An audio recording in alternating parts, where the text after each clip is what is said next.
ปุ๊บแข็งแรงอยู่เนาะ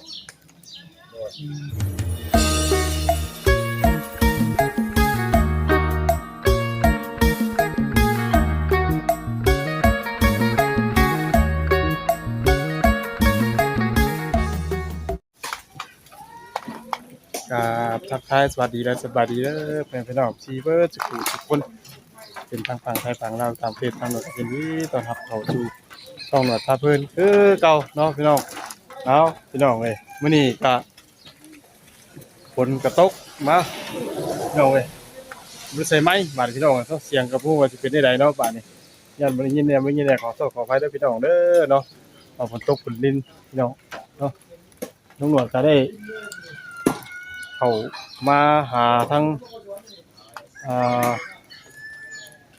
น้องสอนเพิ่นด้วยบ่าวสอนเนาะพี่น้องเนาะที่ว่า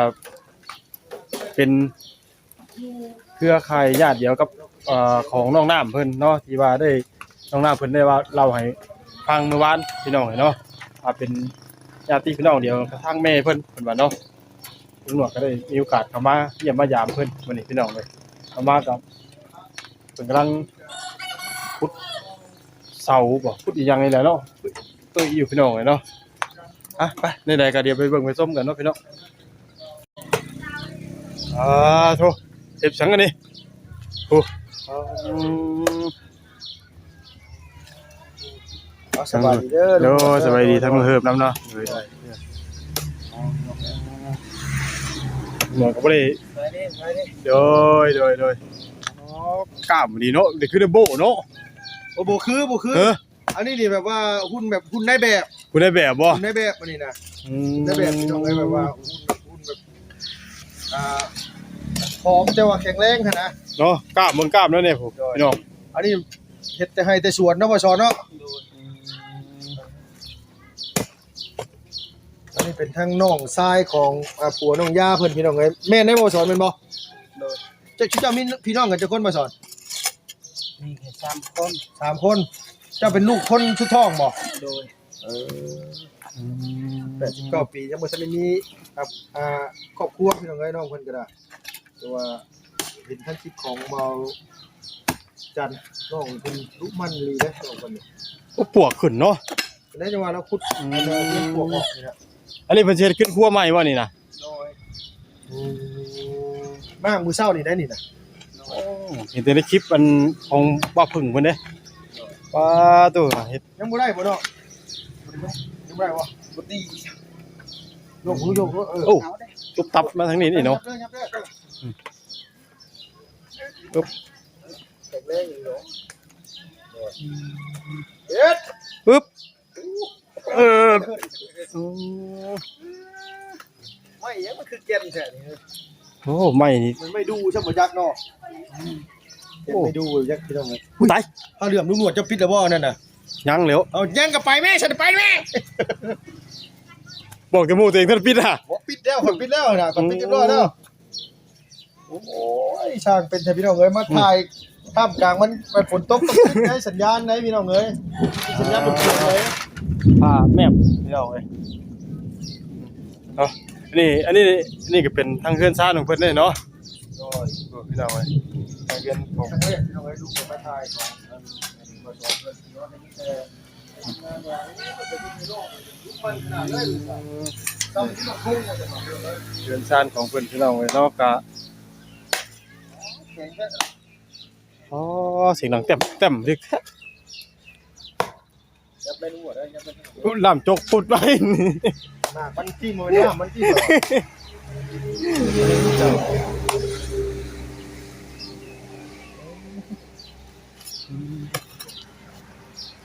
คุดให้คุดอย่างก็ต้องเคยคุดตลอดไอ้นี่เนาะมาสอนเนาะเจ้าเนาะ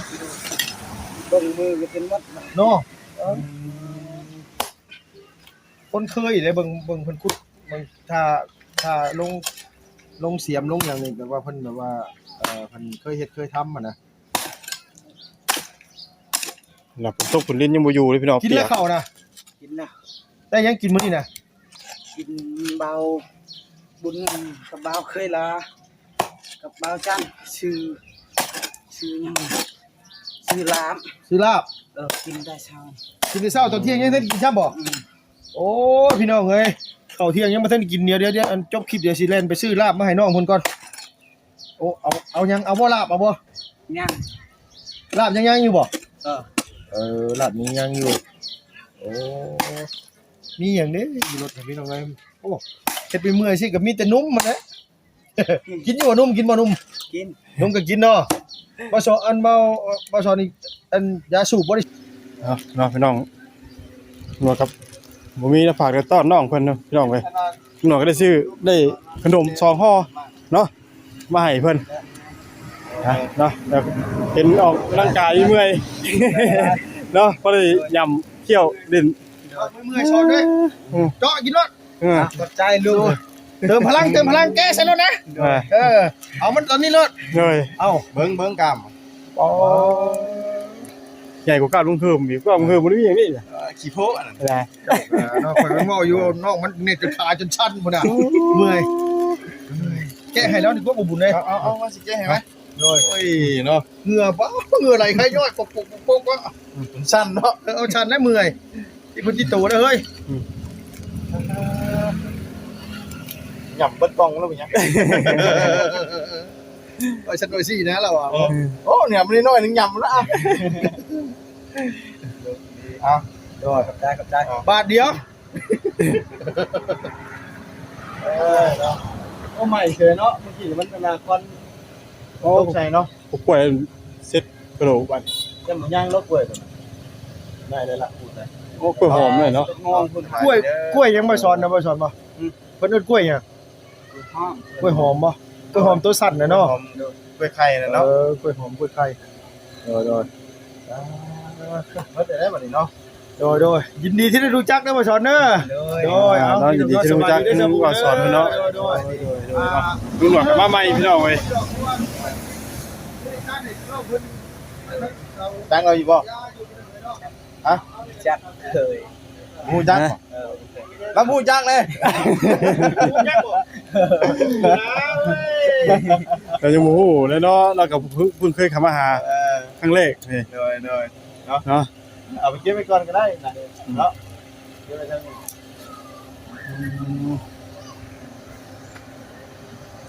นี้อันนี้หลังจากปั๊บก็ครับฮะ ปั๊บอ๋อปั๊มหน้าดินนี่บ่ สร้างคนนี้เนาะ โอ้มีงบมีหยังมาเรียบร้อยแล้วเนาะ สร้างเรื่องแต่เช้าเนาะมาจะคนมา Áp con, xí con đúng không? Cặp bao bún bao Rơi la cặp bao Chát Cặp bao Bao nhăng เสียงบ่ bao riêng. เพราะว่าบางคนเข้าไปนะบ้านนั้นผู้ชายบ้านเยอะเป็นบ้านตกจับอยู่หันตรงแห้งๆมานี่มันพิษพูดต้นกินนี่เนาะโอ้ ใกล้ๆกันเนาะ ใกล้ๆกันเลยอยู่นี่แห้งจนสิไปบ่ได้มานี่หยุดเนาะแต่ว่ากระตกแล้วมันหยุดไปพุ่นเนี่ยมาสอนบ้านพอดีเลยมาเป็นจุดพอดีเนาะกระจุดนั่นเลยเนาะสงสัยสิบ่ได้จะถุงน้ำเลยนะเนาะทำเฮ็ดสิเฮ็ดอยู่ไสน่ะถุงน้ำเท่านั้นบ่ตรงนั้น Thì dạ, thì chuyện đó thì là ของไผจะพูดตรงนั้นน่ะ con áo này cục giặc xí hết nhằng nè nam nè อันน้ำบ่ giặc xí hết nam xa มันช้างโอ้ แต่พอเว้าอ่ะโอ้ยไว้ดอกหมด17 เมตร 18 เมตร มันเลิกเนาะ 19 เมตรหอดเลิกบอลอยู่หอดน้ำอยู่ วันนี้พูดได้จังเม็ดอันนั้น ประมาณเมตรปลาย ระยะ พอบอกเลยชุดเป็นเงยดูเรื่องตรงนั้น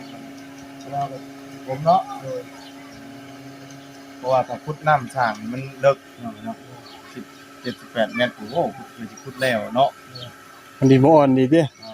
พอพุดลงไปมันเป็นดินดานนี่แล้ว อ๋อเฮือนเราบ่มีไฟฟ้าบ่คือเห็นสายไฟมีแต่ไฟ นะ นะ เพื่อนมันหน่อย โอ้ มาก็หัวที่กระดาษ นี่ใด เนาะ เอ หั อ วบ่ได้เนาะว่า พื้นไฟกับบ่มีเนาะ ไม่ไหวคุณเบิดได้บ่ไม่ไหวเย็นๆไปเลยแต่บ่ได้มีหยังเนาะบ่มีหยังเอาเพื่อนกระดอกเนี่ยเนาะ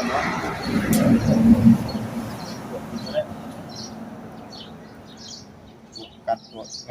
เขาเฮ็ดเพื่อนไปยังบ่ฮู้หยังฮะว่ายังไม่ได้เกิดบ่เดินจักปีแล้วโดยตอนนี้เรื่องเฮ็ดเพื่อนนี่เพิ่นยังบ่ได้เกิดเนาะยังอยู่ในท้องยังบ่ฮู้หยังเลยนะอันเฮ็ดนี่ทั้งบ่จันเพิ่นหาทางมาเบิ่งแล้วบ่โดยก็ได้ค่าสร้างพูดอยู่บ่ครับ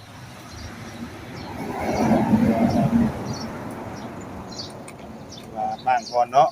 เดี๋ยวต้องมาจัดเป็นต่อมาอีกรอบนึงเนาะชี้แจงรายละเอียดอันเนาะเฮ็ดกับอยู่พื้นบ่นี่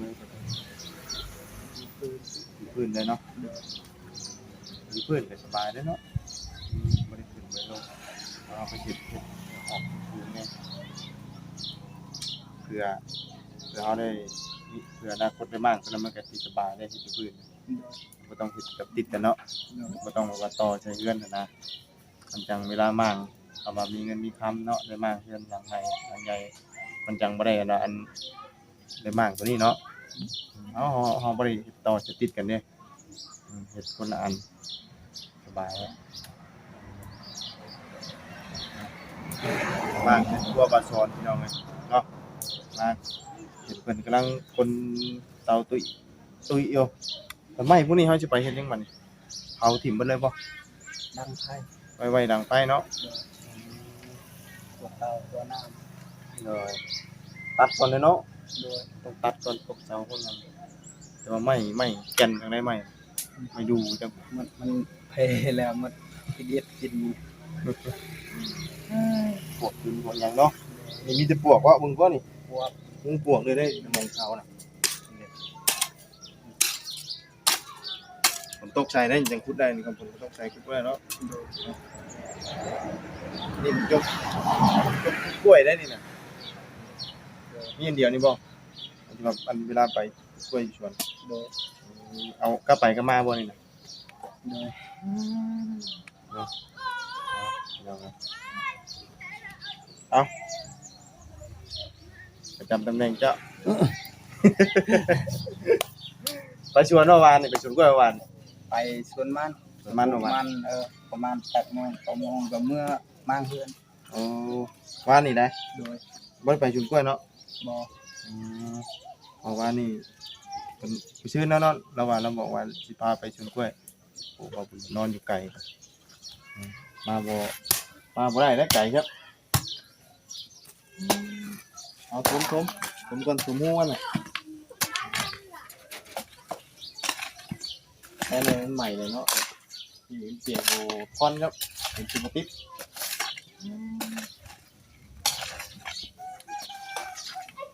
เนี่ย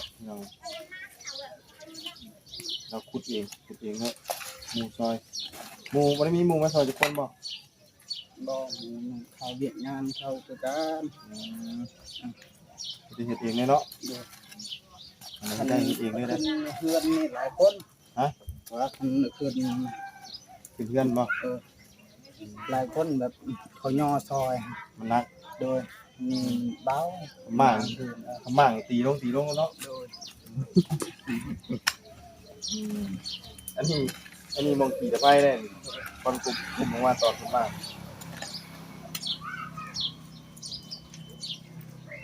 ผมก่อน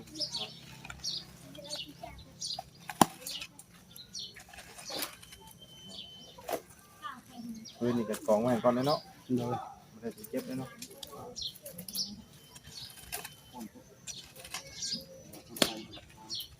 กล้วยบ่กินเนาะตอนนี้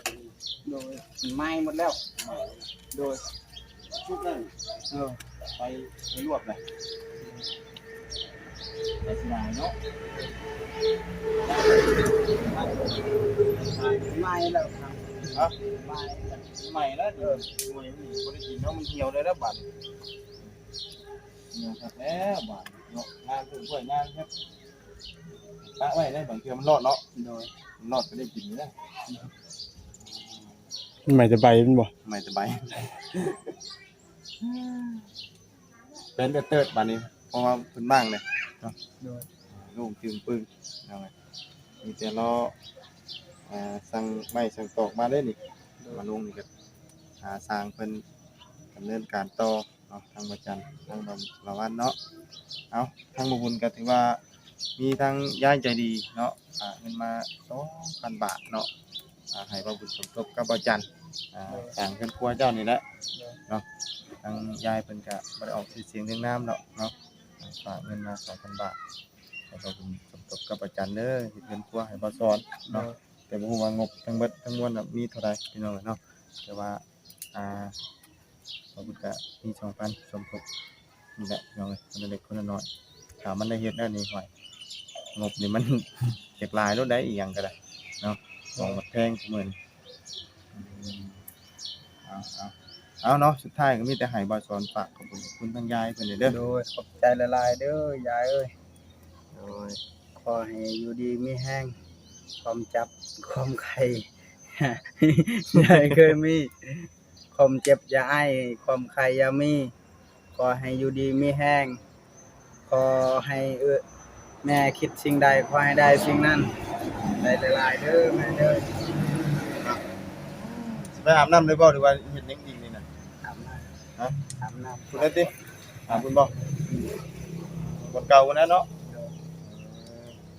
ไปเบิ่งบ่ลุงหนวดไปเบิ่งบอกว่าอาบน้ำโอ้ยหินถูหลัง โอ้ คักเลยแบบบ่ต้องมีคนถูให้หลังถูหินที่เนาะ โอ้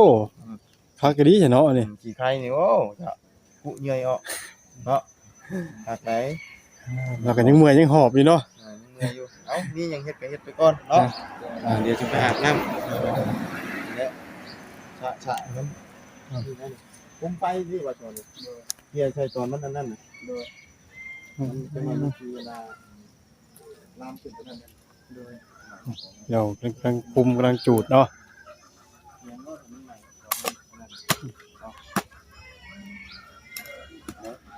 พวกบ่พวกลายเนาะพวกก็เลยพวกก็พี่เลยอยู่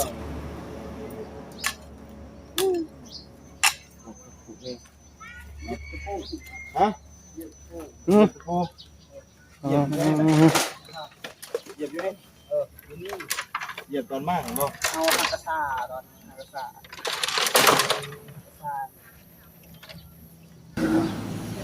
โอ้ยสบายดีเด้อโอ้จะเป็นน้องเลยติ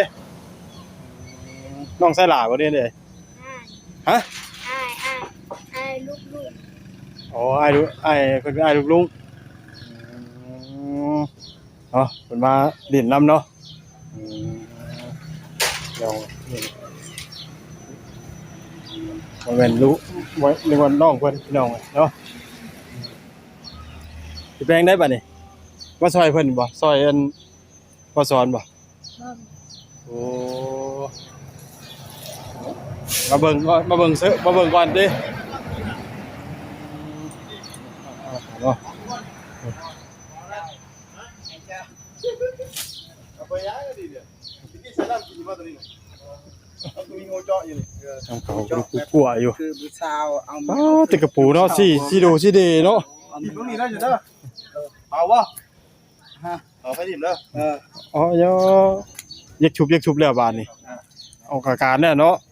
เริ่มมันถึกดินถึงหยังเลยนี่ดินเข่าได้อยากเจ็บเด้หอยเจ็บตะปูพุ่นน่ะเนาะพี่น้องทั้งบ่สอนก็ได้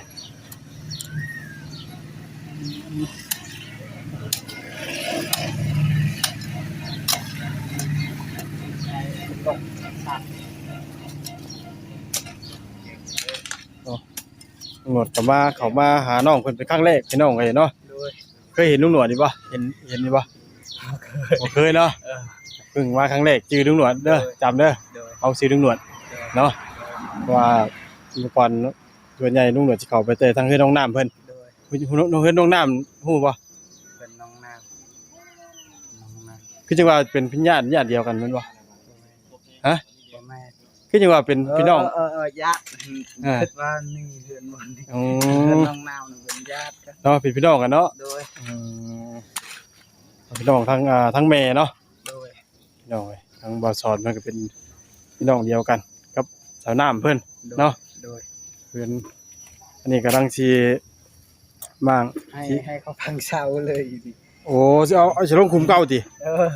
โอ้เอาบ่ได้อันบ่ได้ปรับหน้าดินก่อนบ่ซะ ยันบ่ไหว อืมยังคุณบ่ไหว ก็เด้เนาะก็เลยเบิ่งแค่นี้มันสิ ฮอดมือมันสร้างเพิ่นมานั่นเดี๋ยวเพิ่นจัดการเองเพิ่นเนาะเป็นวิธีมีวิธีของเพิ่นเนี่ยครับ เนาะก็สำหรับคลิปนี้นึกว่าก็จะได้ขอล่ำลาเลยเนาะค่ะพอๆกันในคลิปหน้าให้ทั้งน้องบ่าวสอนเพิ่นเนาะล่ำลา FC เด้อบ่าวสอนเด้อโดย สวัสดีเด้อ FC ทุกคน โดย ขอให้กดไลค์กด Subscribe นะเด้อ โดย ของคลิปลุง นุ่งนวล ลุงนวด โดย ขอบคุณหลายๆเด้อ โดยขอบใจเนาะเนาะพี่น้องก็สำหรับคลิปนี้เห็นว่าก็ได้แวะเวียนมาหาน้องสอนเพิ่นเป็นครั้งแรกเนาะพี่น้องเนาะมากะเพิ่นกำลังมั่างสูงมั่างเสาขุดอีหยังเนาะพี่น้องเพื่อว่าเตรียมการที่เฮ็ดห้องครัวใหม่พี่น้องเนาะเพิ่นว่ามีงบเข้ามาแล้วแต่ว่ามื้อว่าน้อยหลายตำรวจก็บ่ได้ฮู้นำเพิ่นเนาะพี่น้องเนาะตัวนี้ก็ต้องรอถาเบิ่งอีกทีถ้าติดตามเบิ่งอีกเทื่อหนึงเนาะพี่น้องเนาะเห็นแต่ทางมาบุญบ้านป่าเพิ่นเนาะพี่น้องเข้ามาแจ้งงบเพิ่มเติมสมทบเนาะพี่น้องตั้งเบาจันทร์พี่น้องเนาะเฮ็ดเนี่ยเฮ็ดเรือนครัวเนาะพี่น้องเนาะก็แต่คลิปนี้ตำรวจก็สิตามลาเนาะก็ขอบคุณทั้งพ่อแม่พี่น้อง FC เบิดทุกผู้ทุกคนเนาะที่เข้ามาติดตามและรับชมให้กำลังใจกับทางตำรวจให้อยู่ดีมีแรงสุขภาพร่างกายร่ำรวยมั่งคั่งเฮงปังๆเบิดทุกผู้ทุกคนเนาะสำหรับคลิปนี้สบายดี